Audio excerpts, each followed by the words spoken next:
J'aime qu'on m'apprécie. J'aime qu'on m'encourage. Un jour, il était avec un ami. Il s'est réveillé après la prédication. Non, William Branham. Mon pasteur, tu étais merveilleux. J'étais béni que Dieu te bénisse. Oh, c'était formidable. Maintenant, le prédicateur qui est à côté de je n'aime pas ça. J'aime que toute la gloire à Dieu. Frère Branham lui a dit, c'est là que nous sommes différents. Moi, jamais. Le frère Branham me dit, c'est même pas une idée sincère. C'était hypocrite.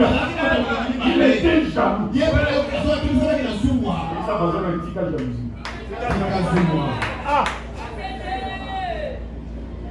Et vous savez que l'église vous présente à numéro 9 Moko. Comment tu les ballons? C'est ça. Amen. Gloire à Dieu. Et ça, bon, bien dit. Vous savez, il y a des choses bien aimées. Dieu sait faire les choses. Il y a des choses que vous pouvez les trouver faciles. Peut-être ce problème. Si je te donne cette église, et les gens peut-être dans une semaine, tu vas voyer comme un chef.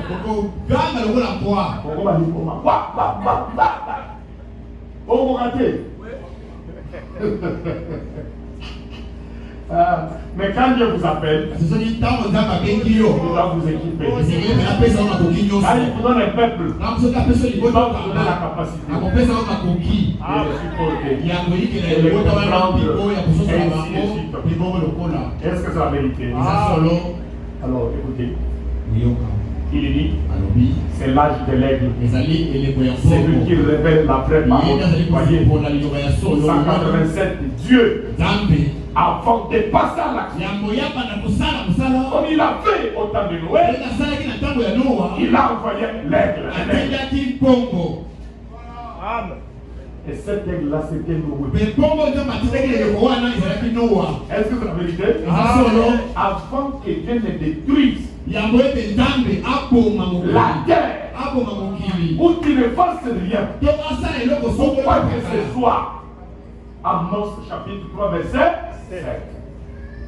Car Dieu, le Seigneur, ne fait rien sans avoir révélé ses secrets à ses serviteurs et prophètes. Est-ce que c'est la vérité? Nous pouvons acclamer pour notre Dieu.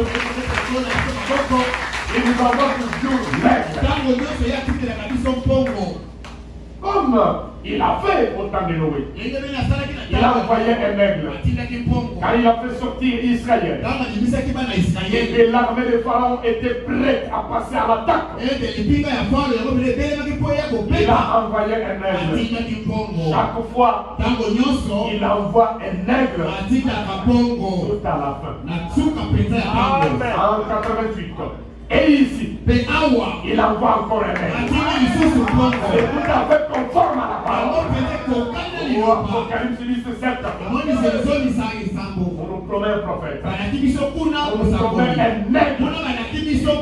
C'est tout à fait conforme à la parole. Alors comment peut-on l'interpréter autrement?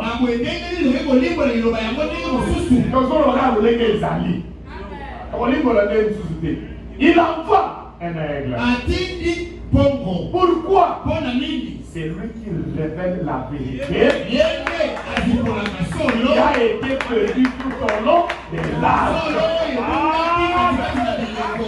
Voilà l'importance d'un aigle. Il a une meilleure vision. Il peut s'élever au-dessus des cieux. À 8 km. Et il voit bien en détail. Il est descend. Je vous dis que je viens de voir telle chose. Si l'aigle vous avertit, prenez cela en considération. Parce que lui, il faut ce que vous nous voyez. Il a une meilleure vision. C'est un voyant. C'est un prophète. Est-ce que ça veut dire les quatrièmes sauts? 21 mars 63. Paragraphe 160. Maintenant, j'aimerais que vous puissiez remarquer ces quatre. Remarquez comme les quatre ne s'alignent pas dans la mathématique spirituelle. Il est l'éternel est là. Il va élever les standards. N'ayez pas peur. Et surtout nous, nous sommes au temps de la paix. Qui a concentré toute la puissance à l'aigle.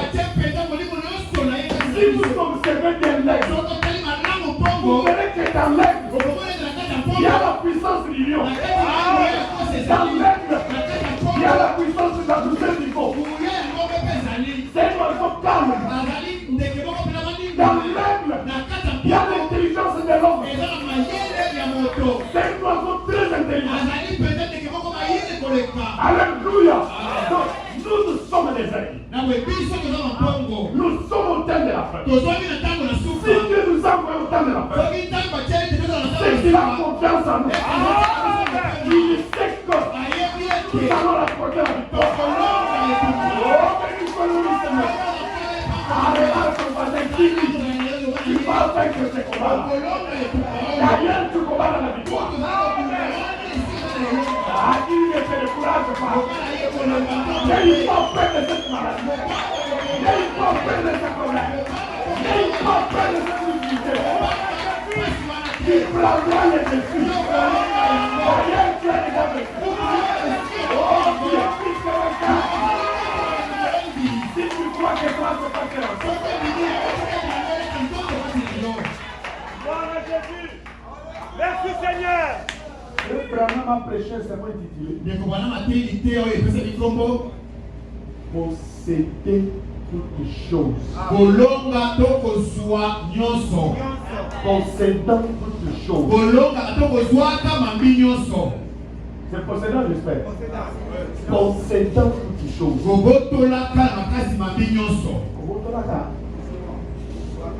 Aux choses, déjà. Possédant. Voilà. Voilà.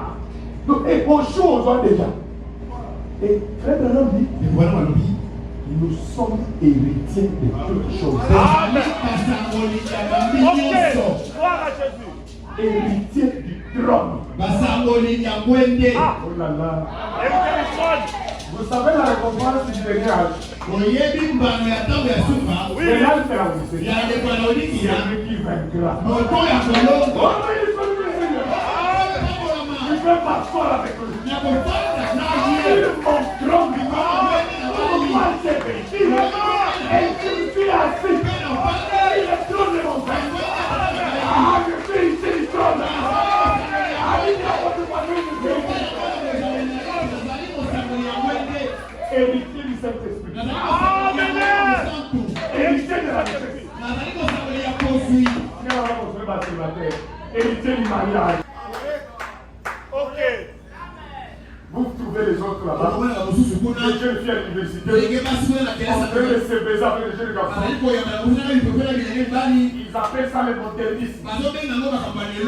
Mais toi, il est. Non. C'est le péché. Ah, mais il soit le 117. Il a envoyé le troisième. Il a encore Dieu a envoyé son troisième être vivant. Il est venu faire l'annonce. 118, il a envoyé le quatrième. Dieu a envoyé son quatrième ami. Et alors c'est la fin de l'Antichrist. Et les sages de l'église aussi se sont terminés à ce moment-là. Ok. Votre voisin, il est pour l'église, et ils allaient aussi là, la quatrième soirée, vous savez. Voilà. Suivez attentivement maintenant. Voilà pourquoi Dieu envoie l'aigle. Parce qu'à la fin, Pwede na suka. c'est la plus grande bataille jamais vue. Eza pena etumba ya monene oyo etikala kokundama te.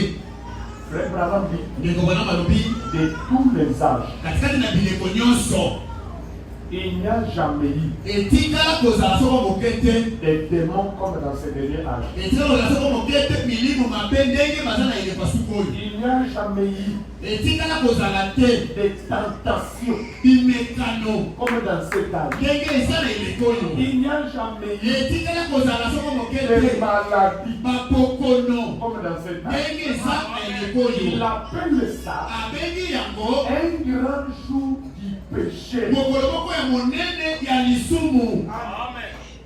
Il n'y a jamais eu un jour Etikala kozala na mokolo ata moko te où il y avait une si grande séduction comme ce jour. wapi kopengwisana ezalaka monene neti tozali nango na eleka oyo. Un grand jour du péché. Mokolo ya monene penza ya lisumu. Et un jour comme celui dans lequel nous vivons, Mokolo lokola mokolo oyo tozali kobika c'est les nègres peuvent faire face. ezalaka mpongo nde akoki kolonga Ça makambo c'est vrai, ça c'est vrai, monsieur.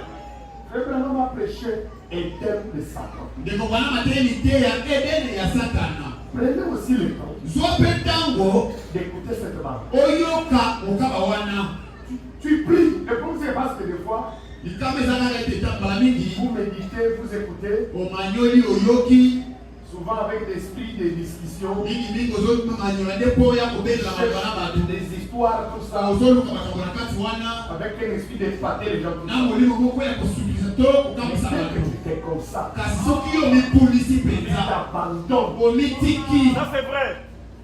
tu t'isoles, yo omibendi pembeni yo moko commence à suivre obandi koyoka les dieux de Satan. obandi koyoka lite yango oyo edene ya Les satana dieux de cet âge, mon pays. nzambe ya eleko ya mabe. Déjà, le titre là doit te dire. kutu kombo ya lite esengeli kutebena kokebi na yo. Dieu fut le premier à créer les temps. nzambe azalaki moto ya liboso ya kokela edene. Mais le diable, c'est imitateur. kasi nzambe oyo azalaka kaka momekoli Il vient aussi. aye mpe Je vous avais dit nakati na bino que le problème, ete likama les difficultés que nous avons, bakokosa ezali na yango les calamités, les péchés, bapasi na binyoko mpe masumu l'origine même du péché, ebandela kuta esika lisumu les ya péchés banda originels, lisumu ya ebandeli c'est à cause de l'adoration. ezalaki likolo ya kogumbamela. Vraiment. Dieu avait créé nzambe ye akelaki ses anges, akelaki banzelo na ye akelaki bato na ye ses créatures, babikelamu na ye nyonso pour qu'ils l'adorent. po ete bango bagumbamela ye nzambe. Le diable était le bras droit de Dieu. nzambe olopena azalaki moto pembeni na nzambe. Après Dieu, c'était nsima na nzambe ezalaki nzambolo. tout ce que Dieu faisait, lui aussi le faisait. nyonso nzambe bandeki kosala nzambolo bandeki kosala yango. Même quand Dieu créait, atango nzambe nzambe bandeki kokela vous savez ce que le diable faisait? oyebi ko nzambe bandeki kosala. La Bible dit, biblia elobi c'est lui qui mettait son à la bandeki kotya elembo koloba ete oyo ebongi mpe. Dieu crée, il crée, il crée. nzambe akeli akeli akeli. Le diable vient sceller. nzambolo aye atie yango elembo. Il continue à se passer. ayebidani oyo okeli nde yango Voilà mpe. pourquoi il est le maître de la beauté. tala ntina nini ye nde mokonzi ya monzenga. Parce que le jour où il fut créé, po ete mokolo oyo akelaki un jour je dois vous parler du diable. mokolo moko esekeli te yango likolo ya nzambolo. On risquait d'amour. Mais je vais vous dire une chose. koloba na bino eloko moko. C'était un grand personnage au ciel. azalaki moto monene na londa nsima na nzambe. Maintenant, il s'est dit, tiens, sikoyo ye nzambolo amilobeli non, te moi aussi, ngai mpe je dois m'asseoir esengeli mpe nafanda dans le temple de Dieu. nafanda na yema ya Je nzambe. dois aussi m'adorer. esengeli bangumbamela ngai mpe. C'est ça, ça dit. yango nde etumba azalaki na Le yango. vrai Branham me dit, ndeko bwana malobi il a lutté, il a lutté. abundi. C'est dans cet âge qu'il a réussi sa eza mission. nde na eleko oyo nde alongi etumba na ye. Parce que surtout dans ce dernier âge, po ete mingimingi na eleko suka oyo il est venu avec sa séduction. aye na lipembi na ye Il a amené les gens amemi bato à adorer l'église plus que Dieu. amemi bato bangumbamela losambo na bango koleka nzambe. Adorer signifie aimer plus. kongumbamela ye koloba kolinga koleka. Donc quelqu'un, il ne peut pas s'absenter de l'église, namwe moto ye akoki kozanga koya losambo te. mais vous représentez l'écriture de kasi l'église. otalisi likomi aboyile kondimango. Ok. Or l'écriture c'est Dieu, c'est plus que l'église. kutu likomi wana eza nzambe eleki na losambo. C'est tout ce cela il dit, les gens adorent les diables au nom de l'église. Vous lui dites c'est bien. Tu viens très fort dans les jeunes. Va même dans les montagnes,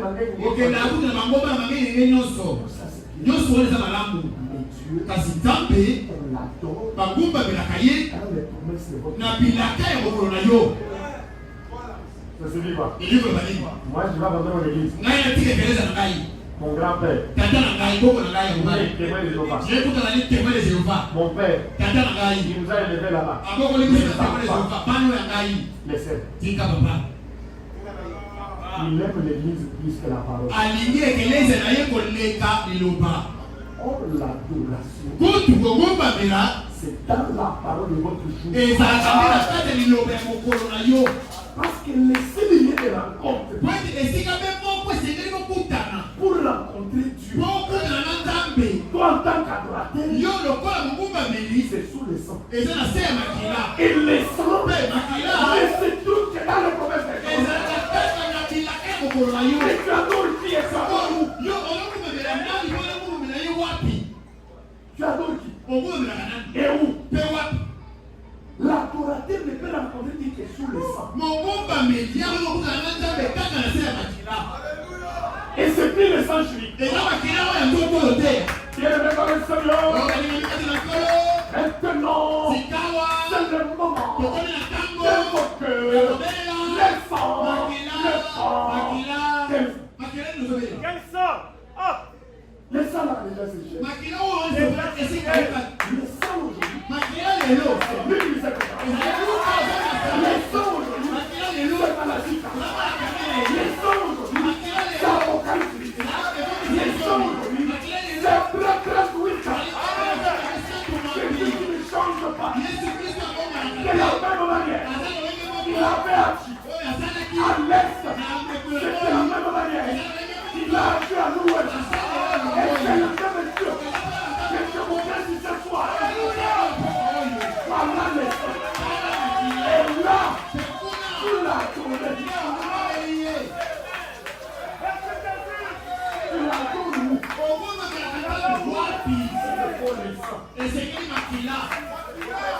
Et quand je vois les sangs,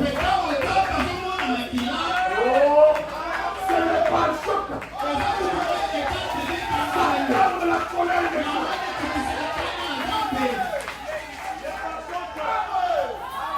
Voilà pourquoi la parole de Dieu veut continuer.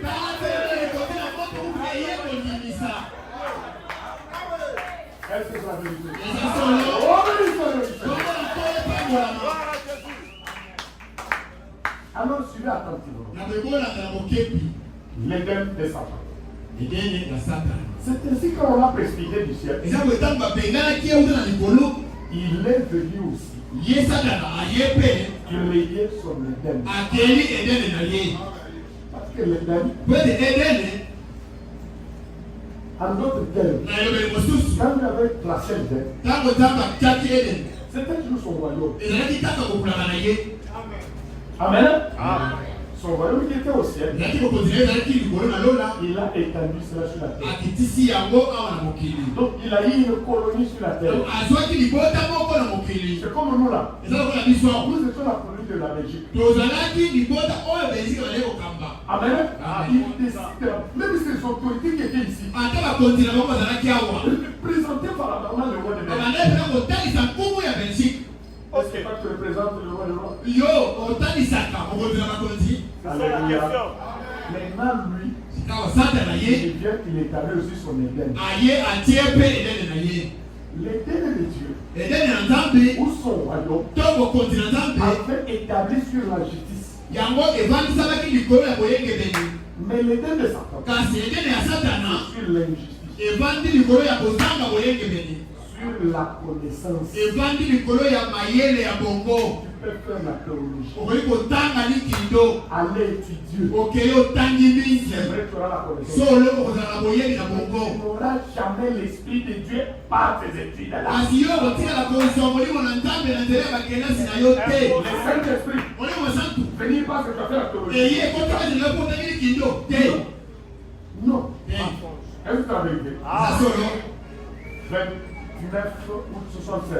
Paragraphe 9. C'est un temps dans les bois. Alors écoutez-moi très attentivement. J'aimerais vraiment que cela se pénètre profondément.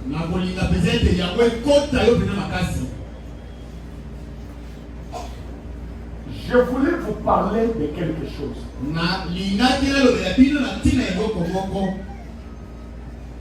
Vous apportez quelque chose afin de vous éclairer sur la promesse de Dieu pour cet âge-ci. Là,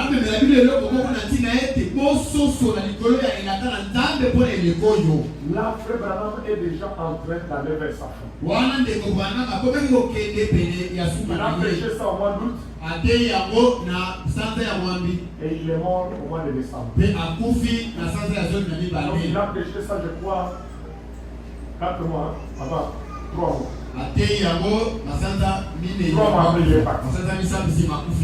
Voyez, quelque chose, non pas quelque chose que quelqu'un d'autre a été à une autre époque,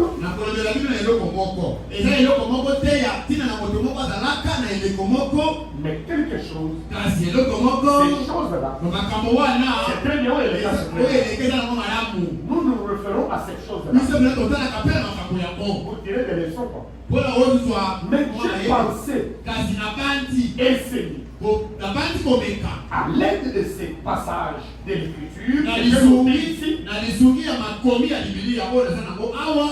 d'attirer votre attention sur quelque chose qui pourrait vous éclairer.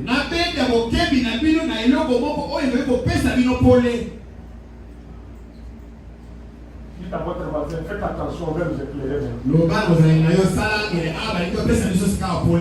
Ok. Pour vous faire connaître, faire de vous un meilleur soldat.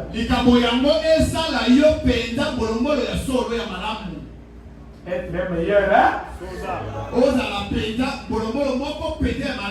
Le Branham dit, nous ne sommes pas à un pique-nique. Mais nous sommes au front.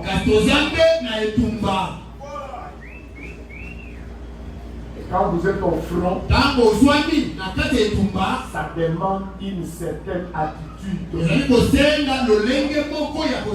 Et quelle est l'attitude que vous devez avoir au front? C'est d'être vigilant. D'être vigilant. Dites à votre voisin la vigilance.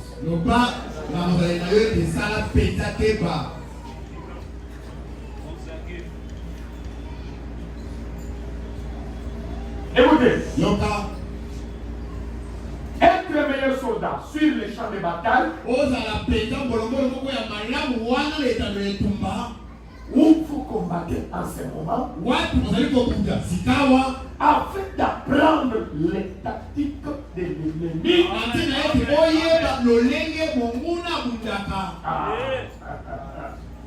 Aujourd'hui, les diables jouent avec les jeunes filles. Il entre dans les garçons. Il drague la fille. Elle accepte. Non, moi je suis sérieux. Je vais te marier. Est-ce que tu es déjà ma femme, non? Non, je sais. Envoie-moi des photos sexy.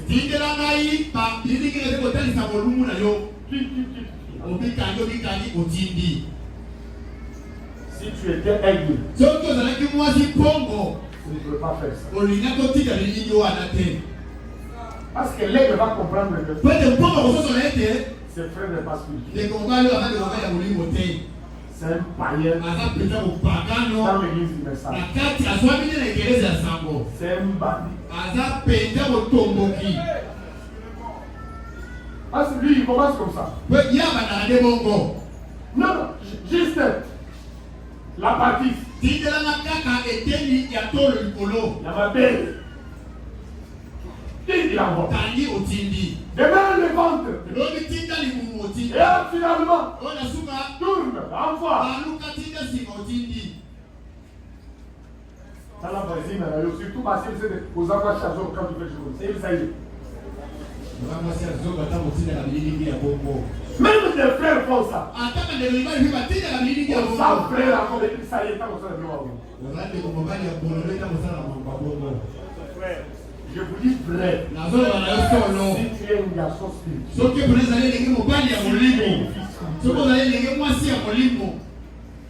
tu vois un frère t'aborder comme ça. D'ailleurs, même les mariés n'ont même pas le droit de faire ça.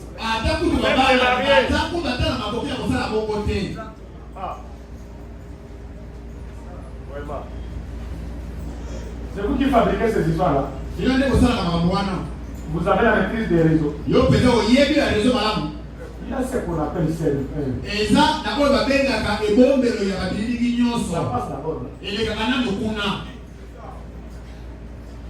Quand on voit du frère, à quel moment tu as commencé à faire une vidéo, on a eu le Canadien. C'est pas ça, quoi. Ça l'a eu, c'est l'été, il y a eu.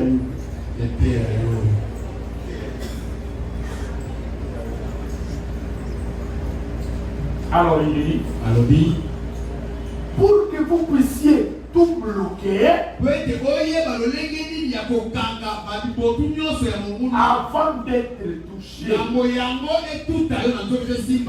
voyez-vous, voilà l'essentiel. Apprendre à éviter les coups autant que possible. Non, moi je suis fort. Je résiste vraiment les coups.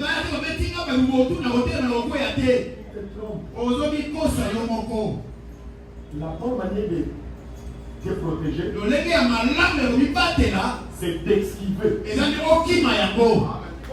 On ne te touche pas. Il y a des coups qui peuvent te toucher. Là, tu peux résister. Mais tu n'es pas certain si tu vas résister.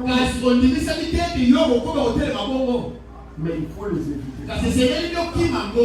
C'est pour ça que vous voyez beaucoup de boxeurs. Ils prennent cette position. Abattre la pente. Et ceux qui ont les guinées, ça va parce que ceux qui ont aux yeux massé. Vous souvenez de ça, vous avez de la vie. Ceux qui ont les yeux place à bien. On dit que vous avez la main, vous les vies. Et c'est là que frère Branham dit. Il dit, ne voyez pas jusqu'où vous pouvez résister au diable. Mais voyez jusqu'où vous pouvez le fuir.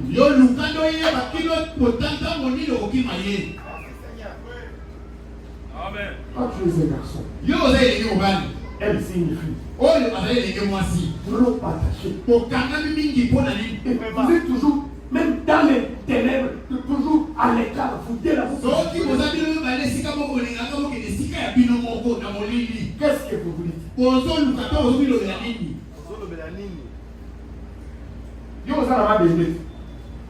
Vraiment.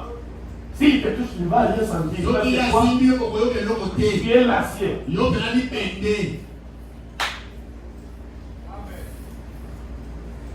Mais si tu es belle, tu vas briller. Un homme prudent voit le mal au loin. Vous savez, c'est l'écriture de la Bible. C'est dans le proverbe. Quand je peux retrouver ça. Quand j'avais monté ça.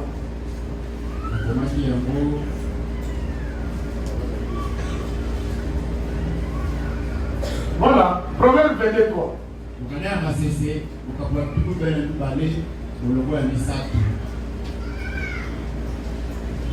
L'aime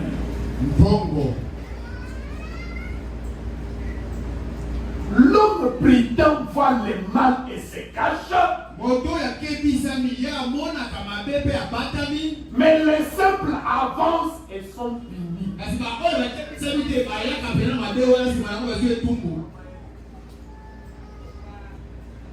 Mwana mayeli kamora kamabela musika pa qui akimi aba abatami yoro ko sazo mutuma kaskendera ko ya fra.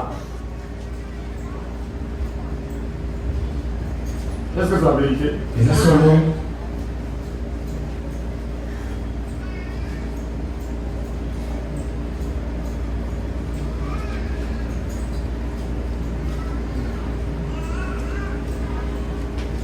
Eden de Satan. Eden de Satan.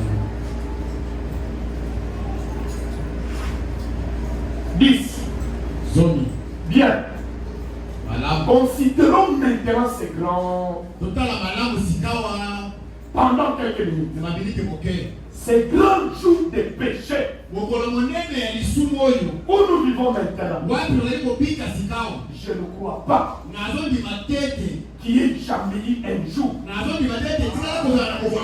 D'après tout ce que j'ai lu dans l'histoire, il y a eu des jours d'une plus grande persécution où les enfants de Dieu partout étaient mis à mort. Mais de voir la tromperie de l'ennemi,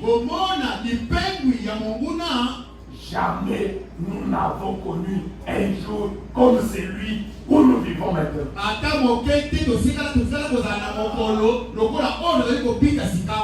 C'est le jour où la ruse et la tromperie ont atteint les tremblements.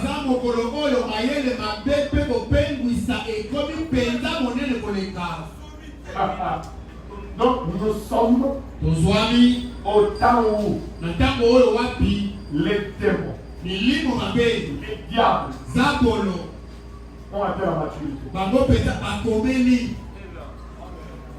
C'est pour cela. J'étais avec ma femme. Nous étions là au bureau. Les téléphones sonnent. Allô, Émilie. Et le prend. Alors bonjour madame. Bonjour. Bonjour. Service client 6e PC, c'est Vodacom. On nous connaissons ça. C'est 11 ans. Les Alaka, les Alaka numéro 11 ans, 11. Si on va payer le service, il y a la dernière Vodacom. Mais ceux qui ont eu le numéro de soit normal, après les Alaka 11 na 4. Même les Alaka 11 libos, on a souka mouillé. Sauf, quand on a le code de Yambok, des fois il y a plus 243 11 11 3 les attendent. On met le numéro de la biso. Au 086. Au 080 au Nini Mouyipi. Et j'ai remarqué. Des fois un frère vous appelle. Voilà, bon, à vous mais voilà. Bon, vous allez comment? Oui, oui, mais ça. Je vais envoyer la livre là-bas. J'ai envoyé la livre. Vérifiez. $2000.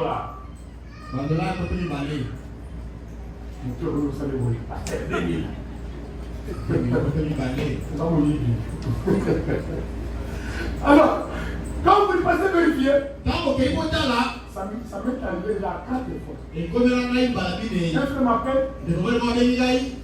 Non, parce que je t'ai envoyé l'argent. Je vois l'argent. Même pas 10 minutes. Et les 4 minutes, ils ont été. Le numéro m'appelle, le numéro normal. Bon, on peut poser en quelle langue? Il dit, mais tu m'as déjà posé en français. Non, service client. Déjà, ok, monsieur, qu'est-ce que tu dis? Non, on m'appelle frère Justin Calais. Comment on t'appelle? Je dis, ok, ça va. Ça fait combien d'années que tu utilises M-Pesa? J'ai dit non beaucoup d'années. Mais ok. Alors, je te donne un code. Alors, parce que on veut arranger machin. Je lui dis, mais tu es un voleur. Là, je te maudis.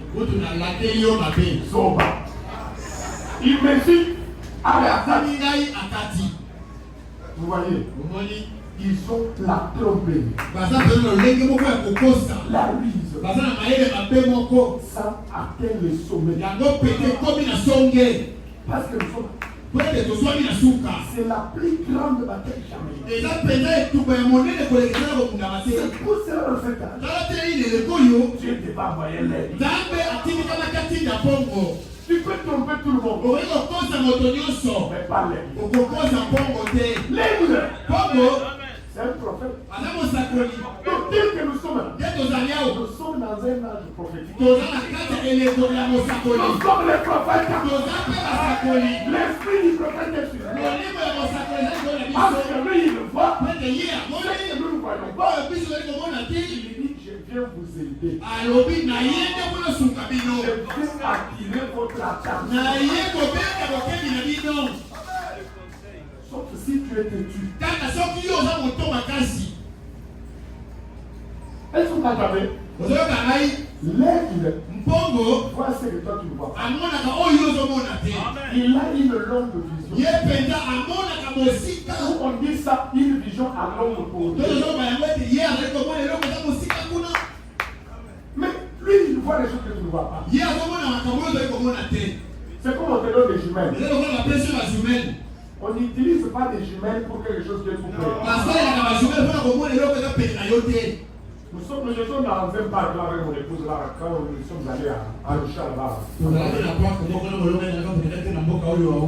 Quand vous allez dans un parc, il y a 4 ou 5, ça va être 4 grosses bêtes. Quand vous arrivez, vous devez écouter les voix. Parmi lesquels il y a un lion,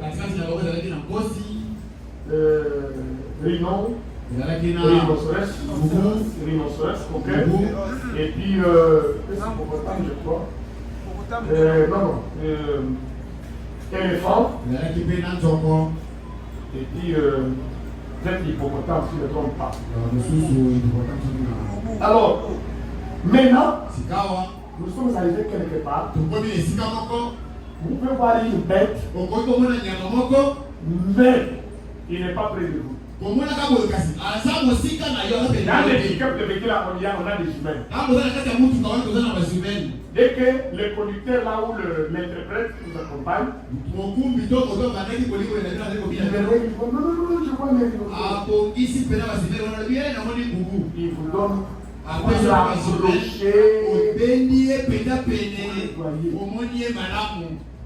mais si la bête est tout près de vous, vous n'allez pas, n'est-ce pas, utiliser les jumelles. C'est comme ça avec un prophète.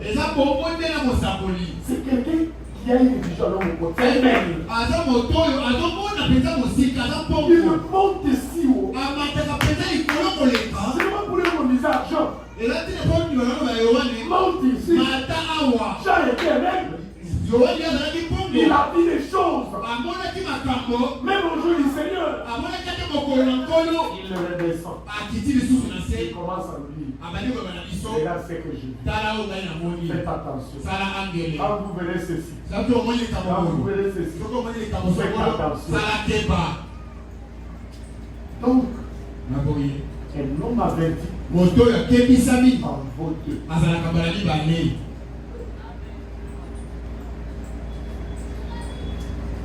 S'il y a des jeunes filles qu'on ne peut pas tromper, ce sont des jeunes filles,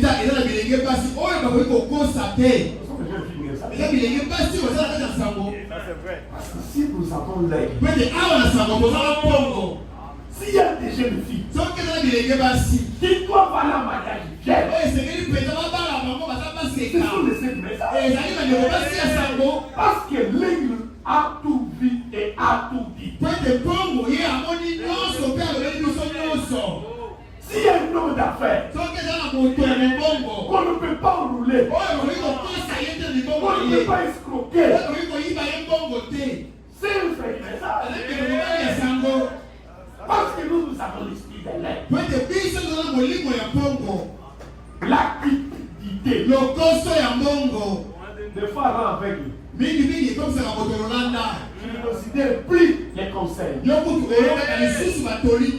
te dit consulte ton pasteur de la religion.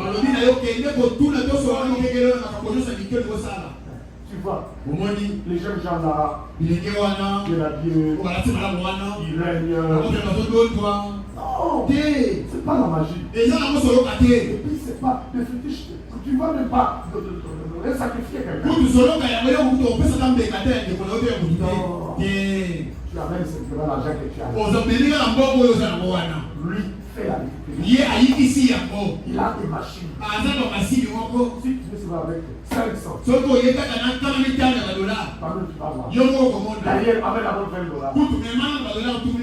Tu amènes 20. On te donne même 100 ou 200. On te laisse. Tu vas bouffer cet argent. Après, il te dit, amène encore 200. Et tu vas aller chercher un ami ou je ne sais pas la forme le plus. Et passe une fois à la raison. Une femme mariée. Son mari lui a donné l'argent de $2 000. Regarde.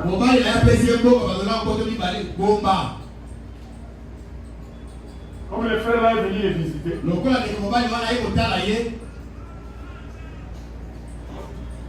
Son frère Eric a fait parler avec elle. Eric. Avec la table, il y a Eric. Il est ici. Papa, il y a ça. Bon, non, je ne vais pas te là. Et Eric me dit, mais où tu fais comme ça? Il a mon pouvoir, sois jeune. Venez, tous se retrouver. Le mot aux hommes m'a dit, pas le mari. Après, on a dit, on s'embata. Comment on fait la méloine? Les gars, et qui m'ont caché quand? En tout cas, attendez mon problème. On fait la aussi même. Et ça va dire, on a l'autre petit.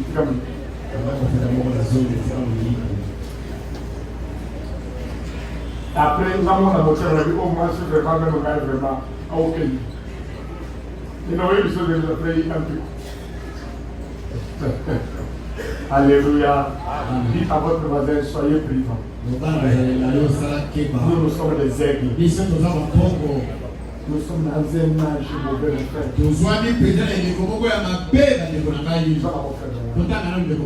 Il dit, c'est les jours où la ruse et la tromperie ont atteint les combles. Et quand je vois ça, ce qui me vient à l'esprit, c'est que les chrétiens doivent être plus vigilants aujourd'hui qu'ils ne l'ont jamais été.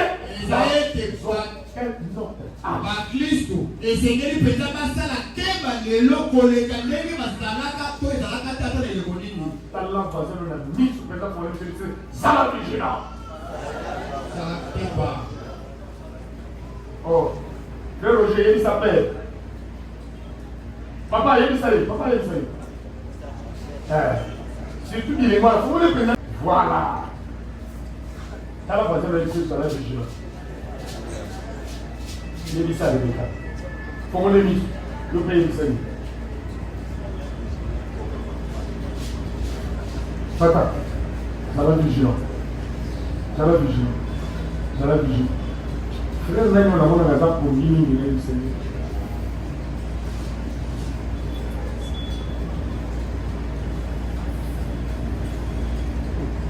On t'a la il pose pas la seconde. Pas pour nous autres. Alléluia. Pareil à l'aigle.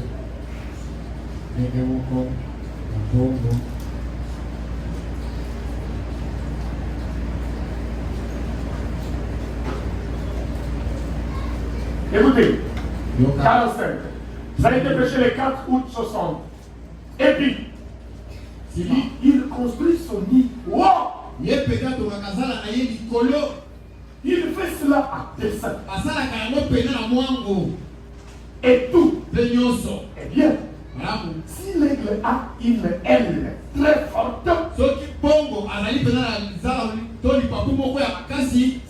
pour la délivrance.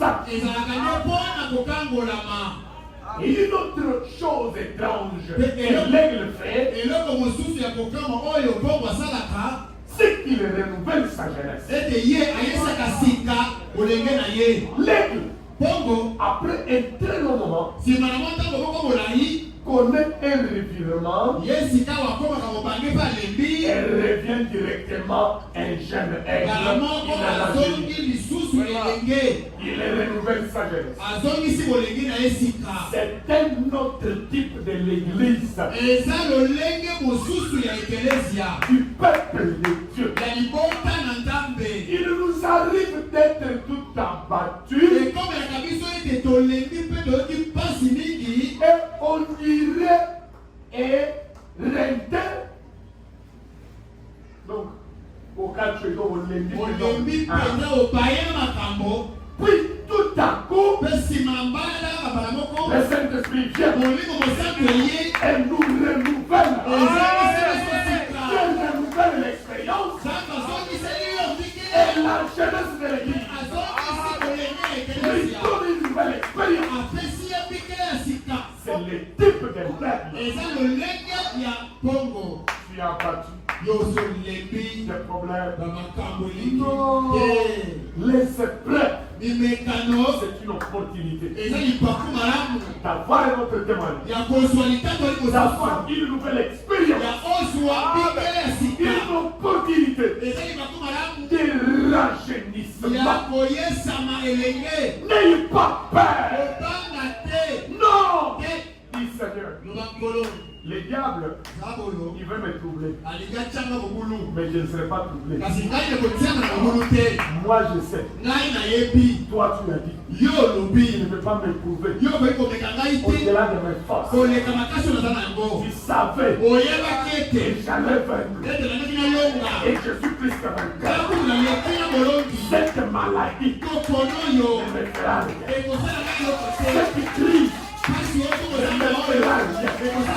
d'ailleurs, après cette crise, j'en sortirai vivant, j'en sortirai puissant, j'en sortirai plus fort. Amen, amen, amen. Une opportunité. Pasteur, comment je te vois pas? Les choses ne marchent pas. Les soucis. Il a des migraines, des nerfs, l'estomac, les tensions. Pourquoi? Les soucis, les inquiétudes. Ça va encore te faire du mal. Vous savez, il y a des maladies comme sida et autres. Souvent, ce qui achève les gens, les soucis. Dès qu'il prend conscience qu'il a attrapé telle maladie, la personne est fondue. Pourquoi? Mais si tu regardes ça en face, tu dis moi je suis un aigle. L'aigle ne fuit pas la tempête. Mais l'aigle se déploie. Il s'abandonne. Il est détendu.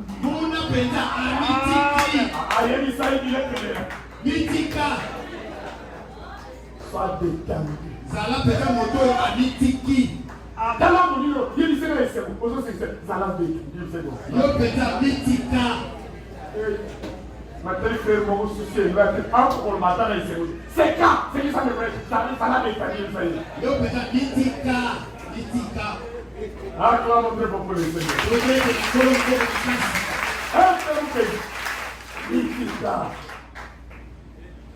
Soyez détenus. Yo pena litika. Nazote ya zata wate. Vraiment. Bani no so pa mona ba so ya zaka. Nzambe, pone yo tiki maboye, nzambe. Nzamba tiki yo roza mioza. Même 6 secondes.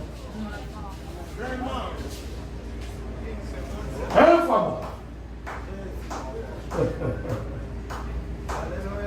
Moi bien. Atiki yote. Amen. Oui. Robota. Yanga la karate. Awa et la karate. La tagaté. Ça c'est vrai. Et la karate. Je ne sais même pas qui m'a appelé hier là. Non. C'est ma petite fille qui m'a appelé hier.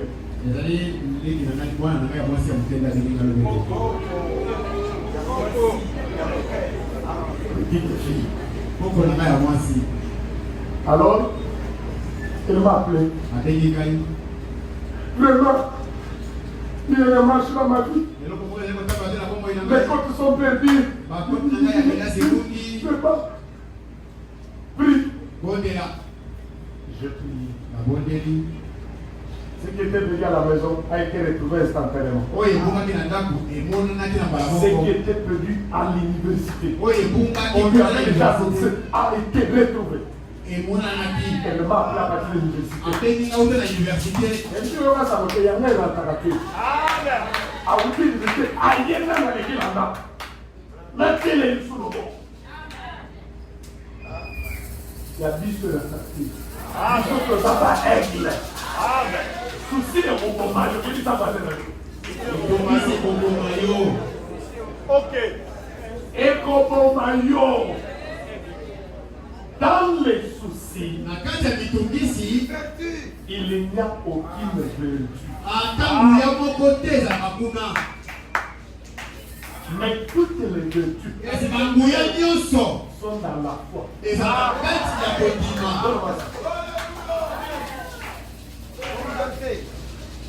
Vous voyez? Ça, ce sont des vertus. Et toutes ces vertus sont assises sur la foi. Et vous allez voir que la foi est vaste. La foi transporte toutes les vertus.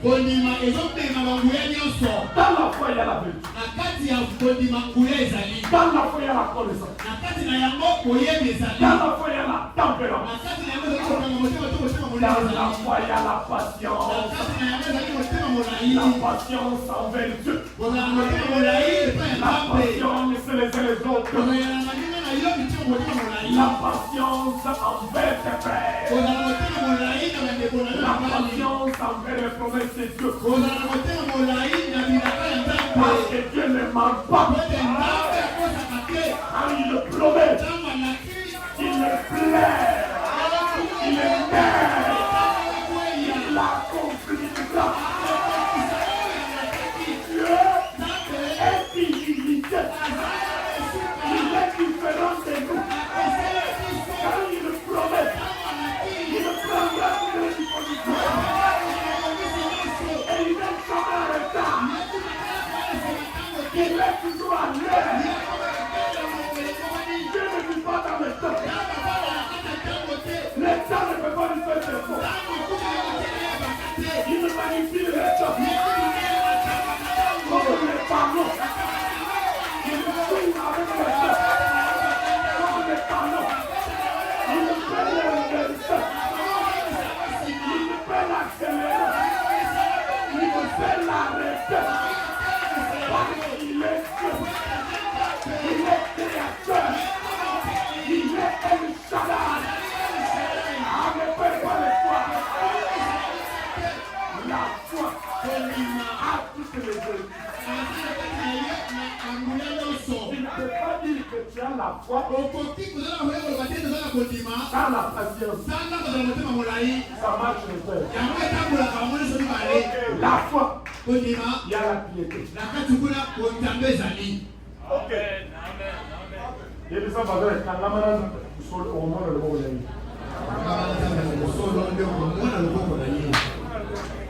Et puis ça prend le tigabot. tika bakeni. Il a dit ça pour dire tel ma frère m'a aussi parce que il a dit autant la maquette ça pour dire il a ça donc ce soir oh pasteur il y a un frère Ah, c'est quel verre. Elambo. les âmes quelqu'un nous aide Aba sukabiso. alléluia est-ce que c'est merveilleux 49 Tutumine na libwa. et les drones de petits aigles se mettent en route 49 Beba na mike ya mbongo oyo batiami na nzela. wana mama asi ali apopoli deja zan atiki kaka nzube il dit tout est déjà misérable Nyonso eza peta kotala yango eza na pati. il s'assoit Bapeki kofanda. Nzube nzubi. il annonce il enfonce ses pattes Atie makolo na ye wana. et il a des épines partout dans les nids. Pe aza na banzube esika nyonso na kati ya sala. Ces drôles de ronces vertes. Banzube wana penta ya langi ya mai ya mpondu wana ya mabe komotana na biso. Soki nzambe azocuka yo azoforme yo parce que l'enfant qui ne supporte pas la correction c'est un enfant illégitime. William Branham me dit même si Dieu m'a envoyé en enfer je le ferai toujours.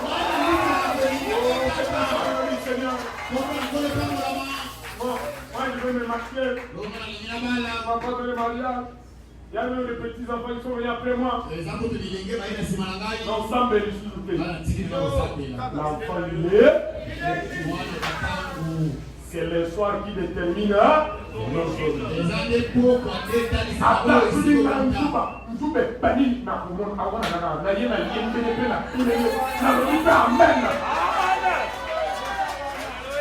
Ok. Gloire à Jésus. Ah.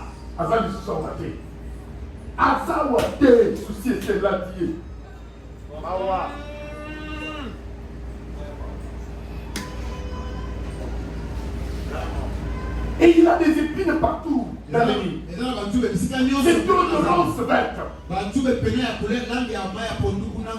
Elle les place là à dessein. Natina. Ataka opa mate aye ipoe tu na penga ban. Baba ye sala ba ki baba matala mapata. Namba nyama ti so niveau. Amen. Gloire à Dieu. Alléluia. Cette brève là, c'est pour que tu montes des escaliers. Et ceux qui viennent te combattre là, vont te servir de marche. Ils vont te servir de marche. Oh Jésus merveilleux ma vie. Faites-lui confiance. Faites confiance à Jésus. Et ne n'oublie pas. Ne force pas les choses. Abandonne-toi. Dépose simplement les ailes. Allez-y prendre. Même votre téléphone là. Entrez monsieur, écrivez simplement aide. C'est plein de vous allez voir. Donc il fait juste comme ça, la tempête est propice. Et quand il se jette en tigre, l'histoire c'est quoi ça? L'histoire c'est quoi ça? Imaginez-vous un peu à une distance, il voit même les poissons dans l'eau.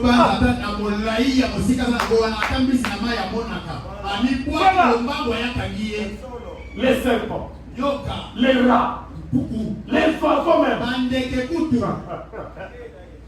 Non. Je suis un mec.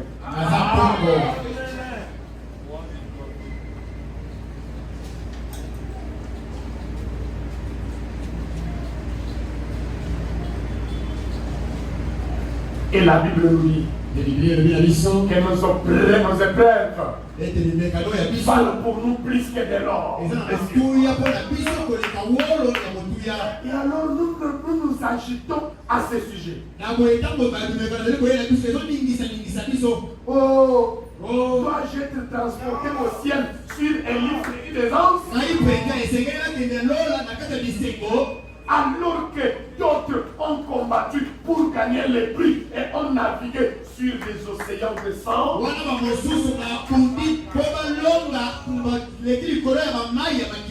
Jamais. Jamais. C'est comme vraiment prêcher un sermon intitulé les témoignages amers. Les disciples dans la barque. Chacun de donner le témoignage. Imaginez-vous maintenant nous nous retrouvons avec les disciples là. Sur les trônes, chacun de nous donne maintenant son témoignage. Moni il va à Bignouana. Comment il ne voulait pas servir Dieu? Et Dieu a brisé toute sa maison et tous ses habits. Laissez comme vous tenez, on a ça la compromis pour la nuit. Vraiment. Puisque ce que vous avez la frappe en gros. Tout ça quand même. Et un jour, nous l'avons fait. On dit un grand joueur. Chaque gars malin, dans mon niveau, il ne sait pas la nuit. Vous m'avez dribblé comme un sou. Parce que tout ça va être église. Moi, je vais dans le temps. Même des frères qui sont spirituels, ils savent. Même maintenant, on a. Quand une femme s'approche de lui, avec des mauvaises pensées, l'aigle sait voir. Que ce soit une fille, que ce soit un garçon.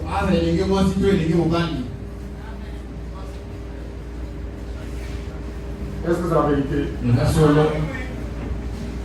Le Branham dit, certes, nous les Américains, nous aimons bien nous mettre à l'écart pour être divertis. Ah, là c'est Sarabiso, tout ça, topé maga. Si quelqu'un dit quelque chose, il dit j'ai appris que vous êtes toujours au sein d'exalté. Eh bien, je pense que je n'y retournerai plus. Mon épouse, oh là là, vous êtes un piètre règle. Vous êtes peut-être une bise. Ah, ce sont des charognards. Et ils sont trop laids. Pourquoi? Ils mangent des charognes. Des histoires pourries. Vous savez pourquoi moi je suis beau? Moi j'aime les choses fraîches. L'aigle ne mange que de la viande fraîche. Si tu regardes une bise, l'aigle est très propre. Que ce soit son plumage, tout impeccable. Mais regarde les tigres du monde. Même si tu es au pouvoir, les gens vont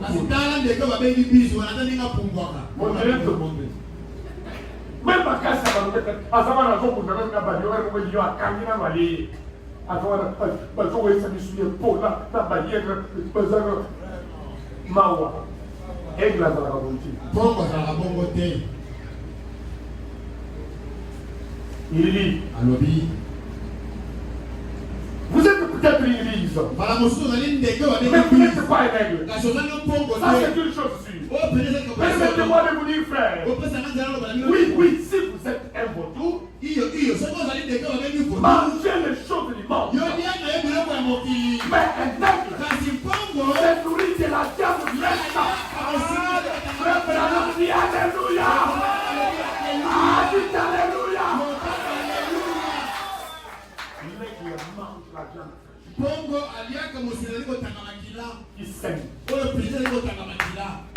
Pas des choses pourries. la mondanité, le film pornographique, l'agitaire, les mensonges, le whisky, les autotos, et tout ce que vous faites. Il y a des sœurs ici. Et il s'habille simplement dès quand il vient à l'église. On l'a rencontré dans la rue, à l'université. Une vraie mondaine. Si toi-même ça te marche. C'est cette là. Même des frères ici. Il y a qui s'habillent quand il vient ici. Mais vous les trouvez, il met les pantalons.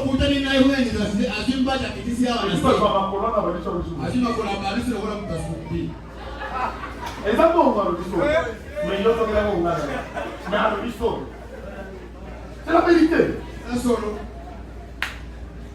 Là, c'est pas un mail, c'est un vautour.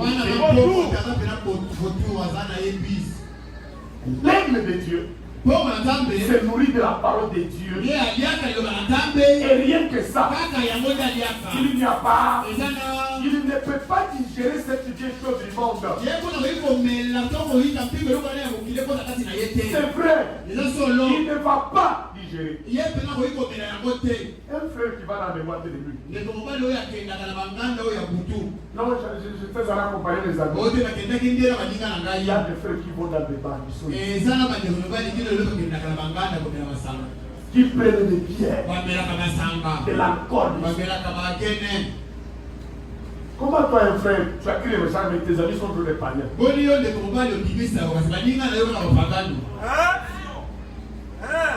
Si vous prenez le casque, les amis ici, ils écoutent ça. Ah oui, ça la casque, la boîte, voilà. Là, il y a la casse sur les lois.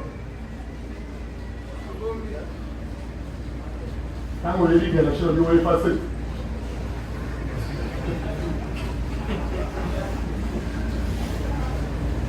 C'est mal, t'as droit. Mais comment c'est mal? On va y entendre, on va dire que. Et donc, les affaires, il y a plus. Là, on a surprend de l'autre. Écoutez,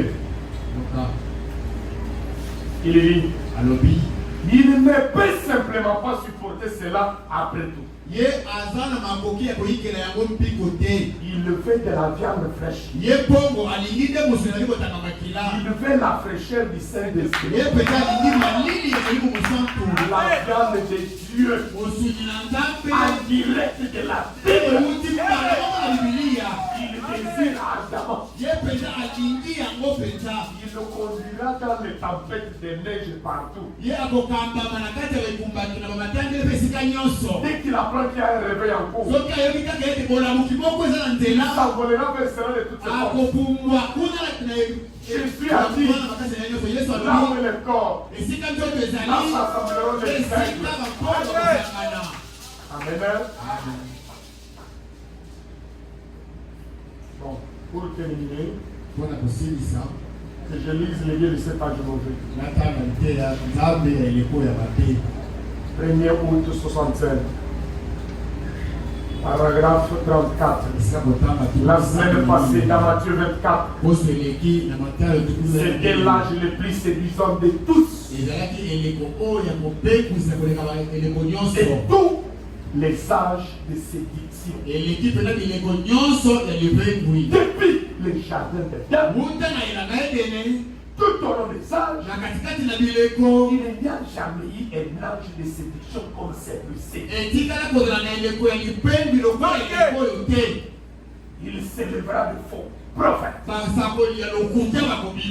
Ils feront des signes et des prodiges au point de séduire, s'il était possible, même les élus.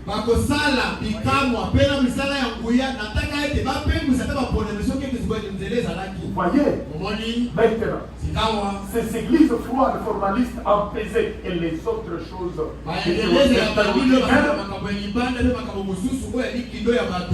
Cela ne pourrait pas. Les élus n'accorderaient pas fait attention à cela. Mais il s'agit de là où la chose est presque identique à la véritable chose. Et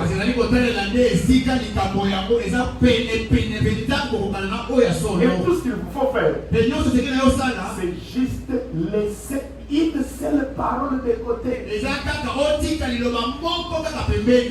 Cela est promis pour cet âge.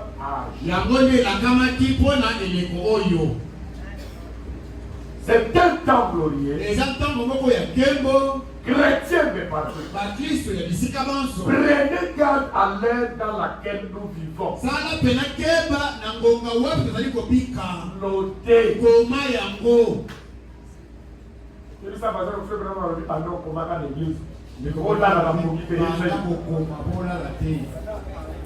Notez. Lisez et écoutez attentivement. Écoutez maintenant 35. Pourquoi Dieu appellerait-il un peuple pour porter son nom dans cet âge mauvais?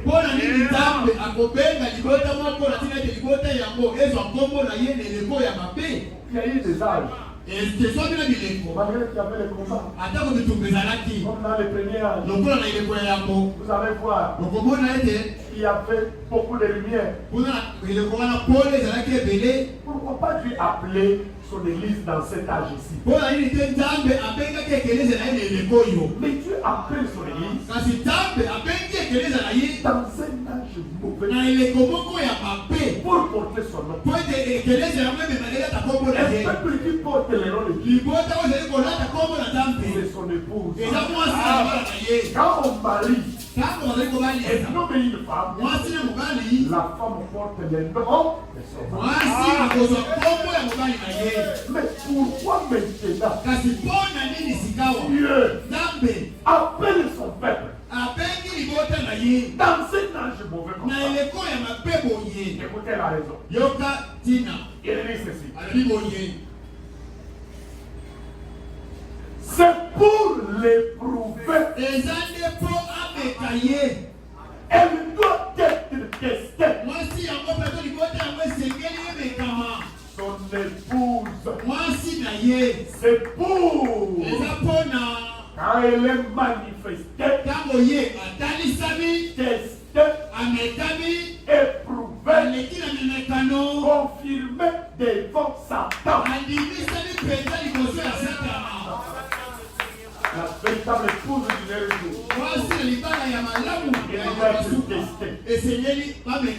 Confirmée devant Satan. Comme il a été au commencement, il en sera de même à la fin. De même qu'il s'émence, commence dans la terre, pousse, et sa vie grandit. Vous irez lire ça, je prends au milieu. Et même la semence de l'église, qui était tombée là dans le passé avec les signes et les prodiges. Christ vivant, étant au milieu d'eux, aboutit dans les derniers jours sur le ministère de Malachika et restaure de nouveau la foi. La foi originelle qui a été transmise d'une conformité. La foi de nos pères apostoliques. Le même service. Le même Dieu, le même signe, il les restaure. Quand tu appelles deux ministères, le ministère de William Branham va approuver. Dieu a approuvé.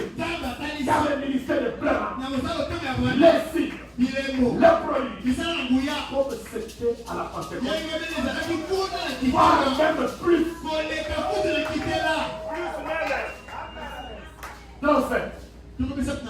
Nous voyons donc que cet âge mauvais, c'est pour prouver à Satan que cette épouse n'est pas comme Ève. Que cette épouse n'est pas ce genre de femme Et elle sera éprouvée par la parole, comme l'épouse d'Adam. Les filles par la parole. Et l'épouse d'Adam croyait chaque portion de la parole. Elle croyait tout, mais elle a été embrouillée sur une seule promesse, à savoir, il est aujourd'hui le même hier, aujourd'hui éternel. Voyez, mais elle a failli sur une seule promesse. Lors de la tentation, par l'ennemi, dans un face-à-face, ainsi donc, le peuple qui est appelé pour porter son nom, bien sûr c'est son épouse, elle doit entrer de nouveau en contact avec cette chose, non pas juste avec une vérité déterminationnelle ou quelque chose comme cela, mais avec chaque parole. Oh, nous ne sommes pas Ève. Ève était tombée, mais l'épouse de Jésus, elle sera chère de sa chair. Autre de ses os, chère de sa chair. Parce qu'à cet âge, c'est l'âge du grain, où Jésus-Christ lui-même va être manifesté dans les fous. Et cette épouse de Jésus ne tombera pas. Cette épouse s'en à sa tombe. Mais nous ne sommes pas Ève. Nous sommes l'épouse qui seront éternels à Dieu. Nous sommes la parole. Nous sommes les épîtres. Épîtres de l'Inesport. Écoutez votre responsabilité. Comme Ève était tentée et est tombée, Dieu, il le permet. Il appelle l'épouse dans cet âge mauvais pour pouvoir s'entendre. Et cette épouse, elle aime la parole. La parole est révélée. Elle ne fera pas de compromis. Elle ne tombera pas. Comme le premier Adam avait failli avec sa femme, mais le second qui est venu racheter le premier, il ne tombera pas. Merci Seigneur. Gloire à Jésus. Mettons-nous debout. Oh, gloire à toi Seigneur. Donc comment se mettre la parole? Pourquoi Jésus dans l'épouse de Job? Au milieu de ce chandelier d'or, quand il marche ici, c'est plus dans son corps physique. Là, son corps physique est sur l'écran. Ici, il se manifeste, il se révèle dans son épouse. Cette épouse ne voyait pas simplement. C'est votre tour maintenant. Les deux d'Abraham, ils nous sont aussi tous. Ils nous sont aussi en toi. On va chanter. Oh, merci Jésus.